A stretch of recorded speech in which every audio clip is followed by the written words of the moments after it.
Hey, what's up everybody? Welcome back to my channel. PMA Tutorials here, and we're back again with another video.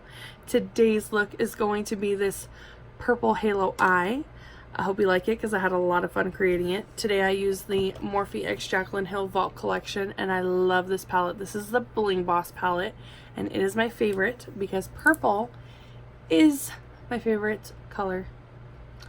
I also love the blendability of this palette, and I love the way this look came out. I sat down today, I was just like, you know what, we're gonna play, not gonna worry about how it turns out, just film it. If we like it, we like it. If we don't, oh well.